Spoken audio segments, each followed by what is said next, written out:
거든 이란 제목을 가지고 하나님의 말씀 함께 나누도록 하겠습니다. 오늘 첫 절이 예수님께서 따로 기도하실 때에 제자들이 주와 함께 있었다라고 기록하고 있습니다. 예수님께서 따로 홀로 기도를 하시고 계셨는데 제자들이 주와 함께 있었다. 홀로와 함께는 사실 함께 어울릴 수 있는 문장이 아닙니다. 한글 성경은 문맥이 앞뒤가 조금 상호 모순이 되어 보이는 것 같아 보입니다만 영어에도 그렇고 이 헬라어에도 과거를 표현할 때 아주 복잡한 방식으로 표현을 하고 있습니다. 그래서 본문을 다시 재해석을 하자면 예수님께서 먼저 홀로 습관을 따라 기도를 하셨고 그 다음에 제자들한테 기도를 마친 예수님께 함께 합류하였다, 이렇게 이해를 하시면 될 것 같습니다. 단순한 한 문장이지만 예수님은 모든 사역 이전에 기도를 중요시, 기도로 먼저 모든 사역을 준비하였다라는 것을 깨닫게 됩니다. 특별히 예수님의 이 공생의 사역, 예수님께서 가장 중요하게 생각하시고 항상 하셨던 것이 바로 기도입니다. 우리가 누가복음을 계속 보고 있었는데 예수님께서 이적을 행할 때마다 많은 사람들, 특별히 무리들이 예수님을 찾아오았습니다. 그럴 때에도 예수님은 무리들과 잠시 물러서서 한적한 곳에 가서서 기도하셨다라고 누가복음은 기록하고 12 사도를 택하시기 전에도 우리 예수님 밤새서 기도를 하셨습니다. 틈만 나면 홀로 한적한 곳에 가셔서 기도하셨다라고 누가복음은 반복해서 여러 곳에서 기록하고 있습니다. 오늘 첫 절도 홀로 기도하셨다, 이렇게 기록하고 있죠. 그리고는 제자들에게 한 질문을 던지셨습니다. 한마디 질문을 던지기 전에 기도를 해야 될까?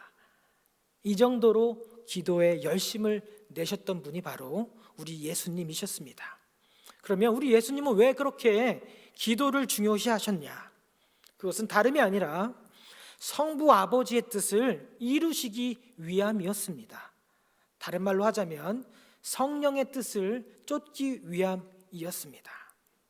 우리 예수님께서는 원래 본체 하나님과 동등하신 분이시죠. 빌립보서 2장 6절 7절 말씀에 보면 그는 근본 하나님의 본체시나 하나님과 동등됨을 취할 것으로 여기지 않으시고 오히려 자기를 비워서 종의 형체를 가지사 사람의 모습으로, 사람의 모양들과 같이 되셨다라고 기록하고 있습니다.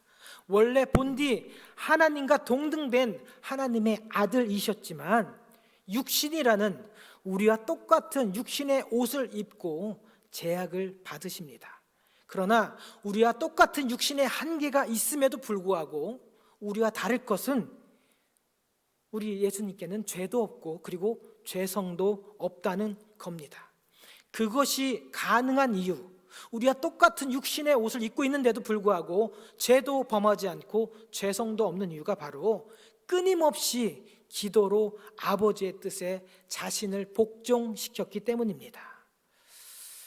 오늘 본문에는 제자들에게 나를 누구냐고 고백하느냐라는 질문을 던지기 전에 바로 예수님께서 기도로 먼저 앞장서서 아버지의 뜻을 구했고 그리고 이제 아버지의 뜻을 쫓아서 이제 하나님께서 이 땅 가운데 예수님을 보내신 그 목적을 이루시기 위해서 기도의 자리로 나갔습니다. 혼자서 기도하시던 예수님이 갑자기 제자들에게 오셔서 그리고 뜬금없이 질문을 하나 던지시는 거죠. 제자들도 생각할 겨를도 없이 예수님을 따라다니던 그 무리들이 자기들끼리 하던 그 수군거리던 말을 예수님께 그대로 고합니다. 어떤 이들은 세례 요한이라 하고 더러는 엘리야라, 더러는 옛 선지자 중에 한 사람이 살아났다 하나이다, 이렇게 19절이 고백합니다. 그런데 사실 이 고백은요, 바로 전 그 패러그래프에 있는 헤롯 사람들의 이야기가 전해져 있었습니다. 예수님과 제자들이 갈릴리 지역에서 행했던 그 놀라운 기적들 그리고 병 고침을 보면서 마치 헤롯은 자기가 자기 생일날 목을 잘라 죽였던 세례 요한이 다시 살아났다라는 착각을 불러 일으켰다라고 말합니다. 그도 그럴 것이 세례 요한이 예수님보다 먼저 앞서서 주의 길을 예비했던 자였기 때문이죠. 세례 요한의 그 광야의 메시지도 예수님께서 전하신 메시지랑 동일한 메시지였습니다. 회개하라, 천국이 가까이 왔느니라. 회개와 그리고 하나님 나라를 전파하는 예수님을 이 헤롯이 들으면서 이 헤롯 안디바는 심히 당황하였다라고 성경이 기록합니다. 그렇기에 혹시 자기가 목을 벤 세례 요한이 다시 살아 돌아온 건지 자기의 눈으로 직접 확인하고 보고자 했다라고 누가복음 9장 9절이 기록합니다. 여기에서 쓰인 눈으로 보다라는 동사는요, 다 그냥 단순히 눈으로 보는 것이 아니라 내가 알고 있던 그 세례 요한이 맞는지 아닌지 상세하게 살펴보는 것을 의미하고 있습니다. 그만큼 이 헤롯 안디바는 심장이 두근두근 거렸다는 것이죠. 세례 요한이 어떻게 목베임을 당했는지 그 스토리를 다들 알고 계시죠.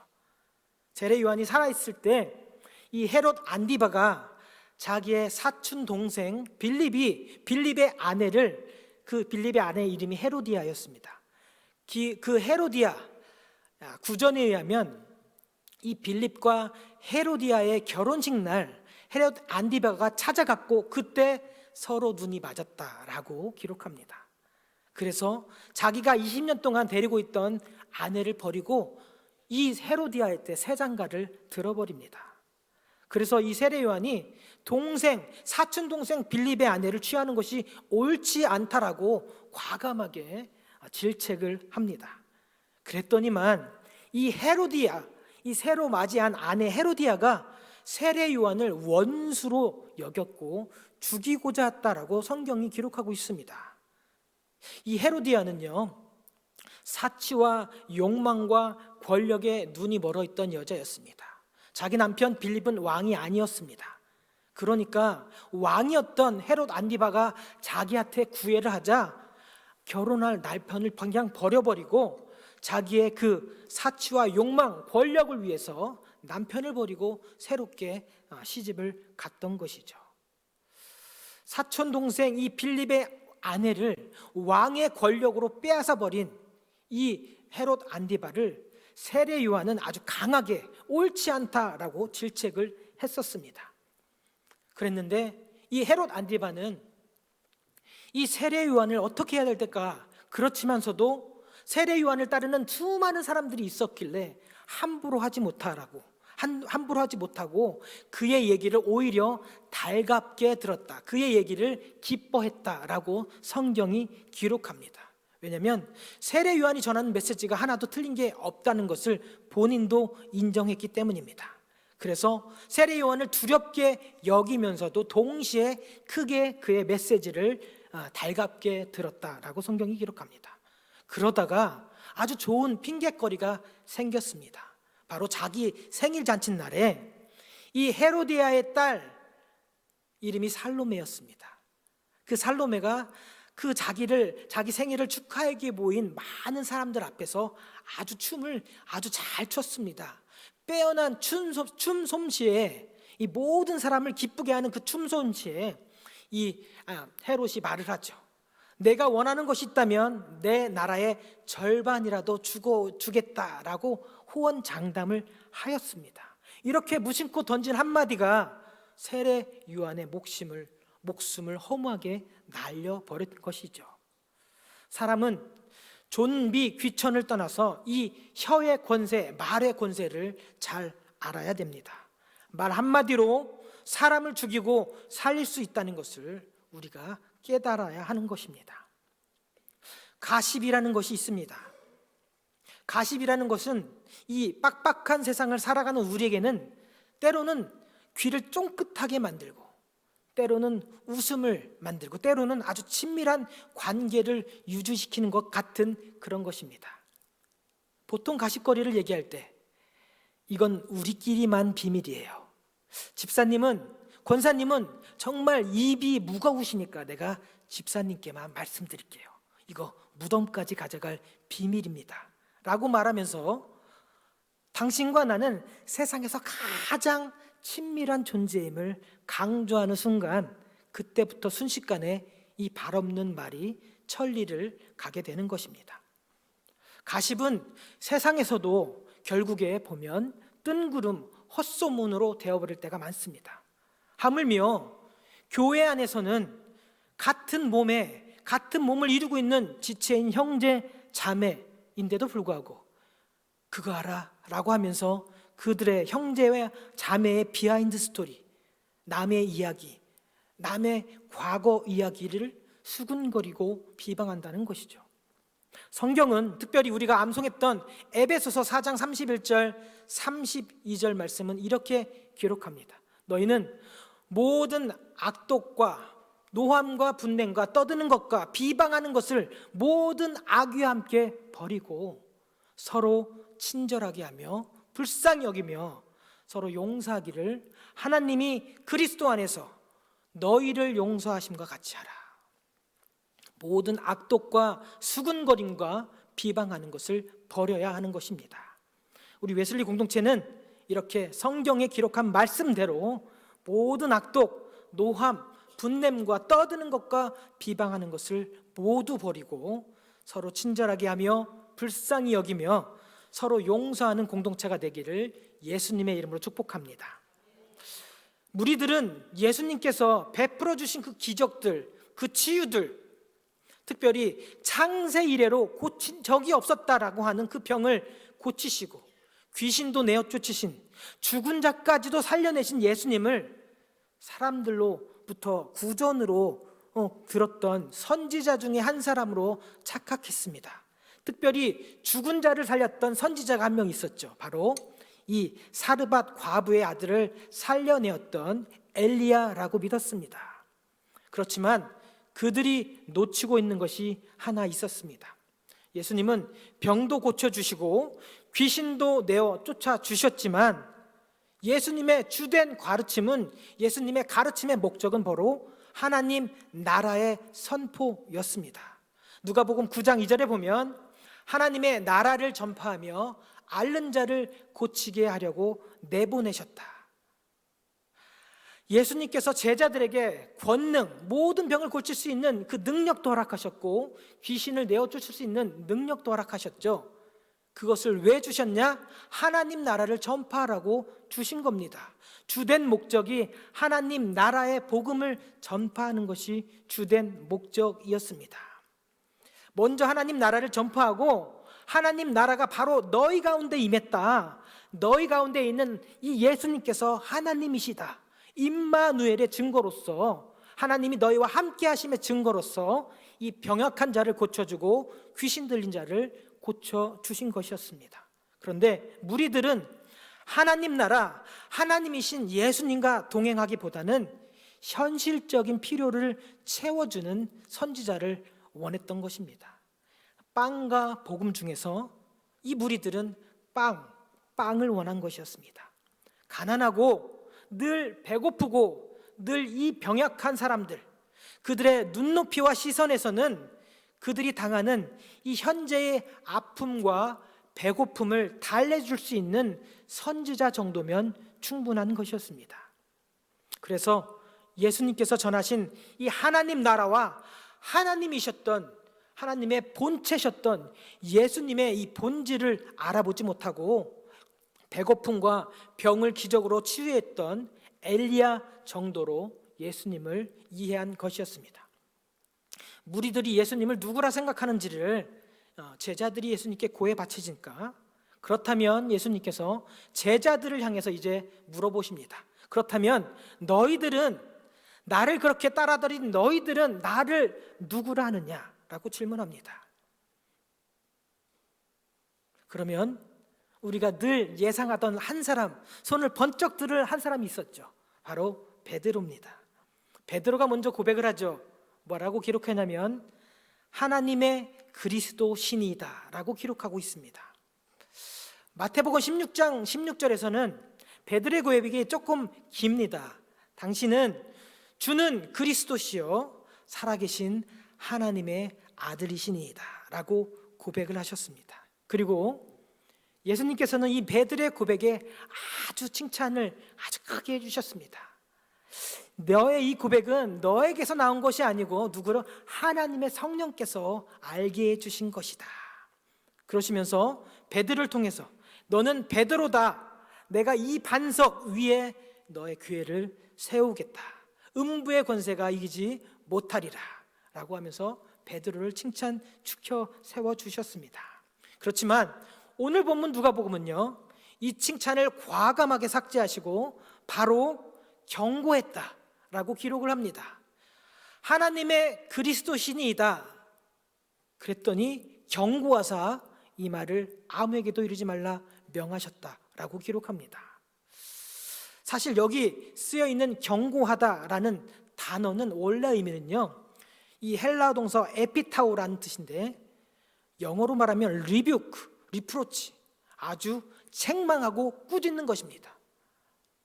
칭찬은 온데간데 없고 하나님의 그리스도 신이다 라는 이 베드로의 고백에 아주 호되게 꾸짖으신 것입니다.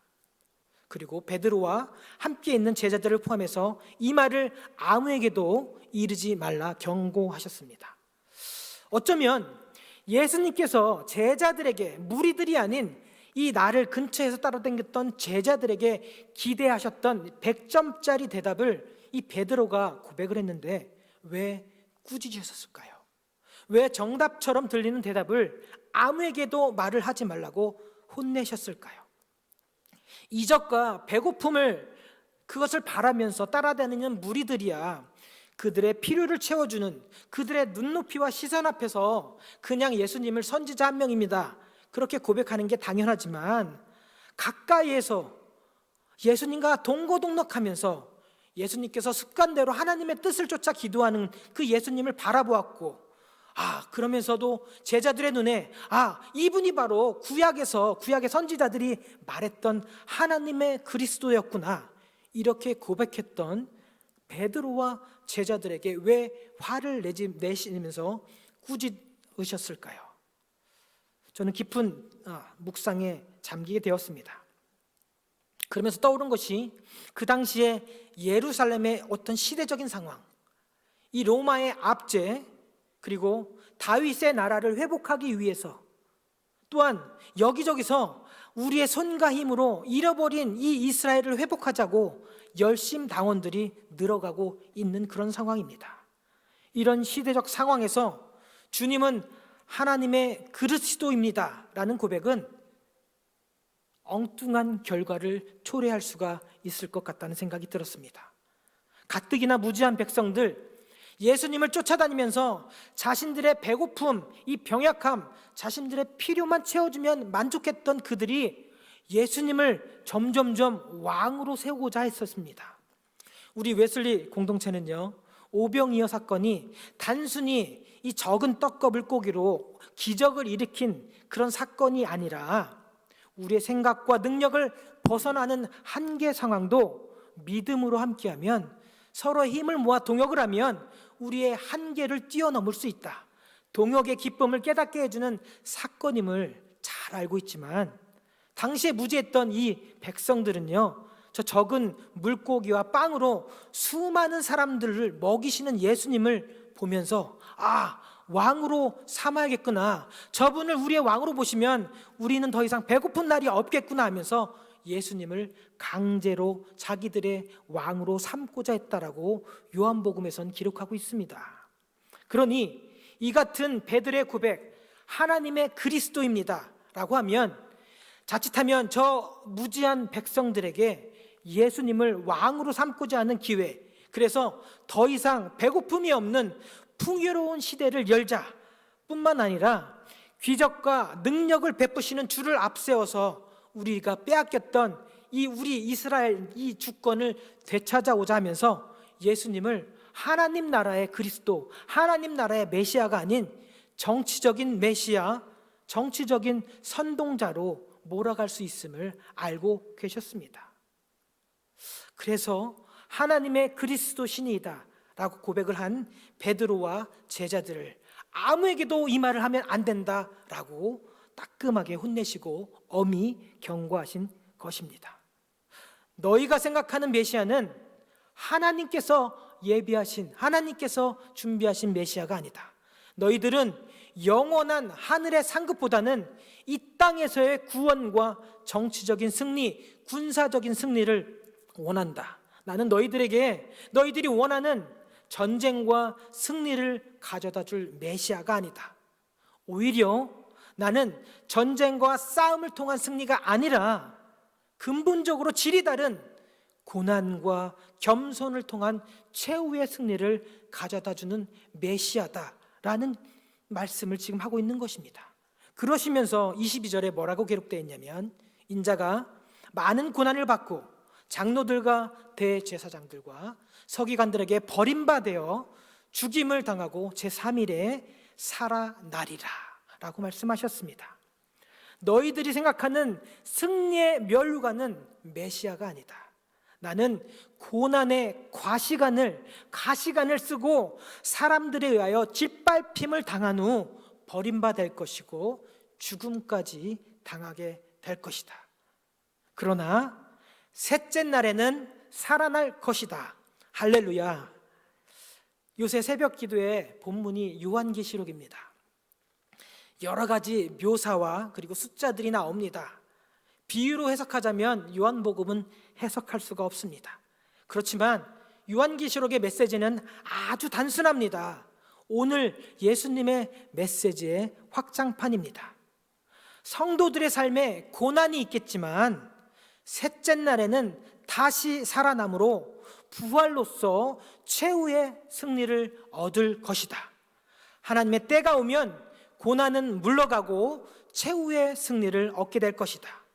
이런 계시록의 확실한 메시지를 놓치면 그 부영 설명하는 얼굴은 사람인데 이빨은 사자 같고 꼬리는 전갈 같고 3년 반 동안 다스릴 것인데 잘 봐라, 그게 나다. 이렇게 보면 사자고 이렇게 보면 전갈이고 그게 나다, 내가 하나님이다 라고 하면서 대부분의 이단들이 이 계시록의 메시지를 왜곡하고 있다는 겁니다. 포인트는 부활이고 다시 살아나신 최후의 승리일 것인데, 환난과 핍박 중에도 우리 성도는 우리의 본분인 교회의 사명을 끝까지 감당하면 마지막 주님이 다시 오신 날 우리는 영원한 생명을 얻을 것이다. 이것이 계시록의 메시지인 것입니다. 오늘 메시지와도 동일합니다. 그렇지만 제자들조차 이런 메시지를 이해하지 못했습니다. 하나님의 아들 인자가 고난을 받고 버림받고 죽임까지 당했으니 예수님의 제자가 되겠다는, 예수님을 따르겠다는 너희들도 그러면 진정한 제자가 되겠다는 너희들도 나를 따라오려거든. 23절이죠. 아무든지 나를 따라오려거든 자기를 부인하고 날마다 제 십자가를 지고 나를 따를 것이다. 여기 23절에 보면 반복되는 동사가 하나가 있습니다. 한번 잘 찾아보십시오. 23절에 2번 나온 동사가 하나가 있습니다. 어떤 동사인지 아시겠습니까? 따라오려거든. 한국말로는 따라오려거든 같은 말이지만 죄송하게도 원어는 다른 동사가 쓰였습니다. 앞부분에 쓰인 나를 따라오려거든은, 여기에 쓰인 동사는 일상에서 오고 가는 에르코마이라는 동사가 사용되었습니다. 예수님을 향해서 나오는 것은 자격이 필요 없다는 말입니다. 누구나 나올 수 있다는 말입니다. 열린 문으로 아무나 예수님께 나올 수도 있고 그리고 돌아서 나갈 수도 있다는 말입니다. 그러나 뒤에 쓰인 동사 따를 것이니라, 이 단어는요 전혀 다른 의미의 동사입니다. 이 단어는 제자로서 따르다, 죽어야 하는 경우에도 따르다라는 의미를 갖고 있는 그런 동사입니다. 제가 좀 더 사실적으로 얘기해 보겠습니다. 우리 교회는 없지만 교회가 조금만 성장하면 교회를 그냥 다니는 사람들도 있습니다. 단지 주일에 한번 교회를 왔다 가는 사람도 있다는 것입니다. 교회를 수없이 드나들지만 십자가와 전혀 상관없는 사람들, 자기가 감당해야 될 사명에 무지한 사람들, 습관적으로 교회를 출석하는 사람들도 있다는 것이고, 이 사람들이 바로 전자에 따라오려거든 이란 단어에 해당합니다. 이사야 1장 12절에 보면 이런 기록이 있습니다. 너희가 내 앞에 보이러 오니 이것을 누가 너희에게 요구하였느냐? 내 마당만 밟을 뿐이니라. 하나님께서 말씀하시길 너희가 내 눈도장을 찍으러 나오느냐? 너희들은 내 바닥만 더럽힐 뿐이다 라고 말하는 거죠. 성전의 뜰만 밟으면서 주님 저 왔다 갑니다, 헌금은 하고 갑니다, 이런 사람들이 있다는 겁니다. 하나님의 임재, 친밀한 교통, 교제, 말씀과의 만남, 이런 거에는 전혀 관심이 없고 종교적 의무만 다하고 돌아가는 사람들입니다. 지성소, 은혜의 보좌, 이 mercy seat까지 나아가는 일이 너무 복잡하고 힘들고 거추장스러우니 주님, 저는 그냥 여기 성전의 마당만 밟고 돌아가겠습니다. 이런 성도들이 이사야 선지자 시대가 살고 있었던 그때에도, 그 과거에도 있었다는 것입니다. 그렇다면 과연 현재 우리 중에는 없을까요? 그런 성전의 뜰만 밟고 가는 자들이 손을 들고 기도할 때 하나님께서는 그것을 가증스럽게 여기시고 견디지 못하겠다라고 기록하고 있습니다. 1장 13절 말씀입니다. 헛된 대물을 다시 가져오지 말라. 분향은 내가 가증히 여기는 바요. 그리고 너희들이 악을 행하는 것을 내가 견디지 못하겠노라. 성경이 기록하고 있다는 것이죠. 또한 15절에 이렇게 기록합니다.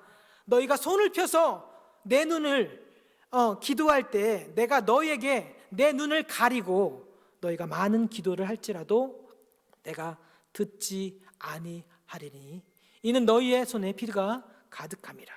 이렇게 기록하고 있답니다. 내가 너희의 기도도 듣지 아니하리라. 이 하나님의 애절하고도 안타까운 그 마음을 이사야가 이렇게 표현했다면 예수님께서는 하나님의 그 마음을 오늘 본문 십자가로 표현한 것입니다.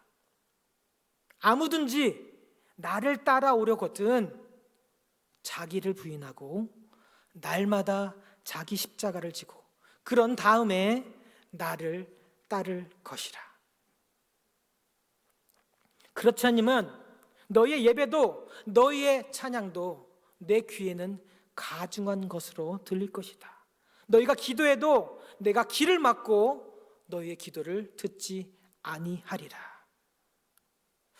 우리가 매주 이렇게 정성으로 연습하고 맞추고 가다듬고 기도하며 준비한 이 예배가 하나님께서 내가 너희의 예배가 가증스럽다, 너희의 기도도 듣지 않겠다라고 하신다면 성도 여러분, 우리가 무엇을 놓치고 있는지 곰곰이 생각해 봐야 될 것입니다.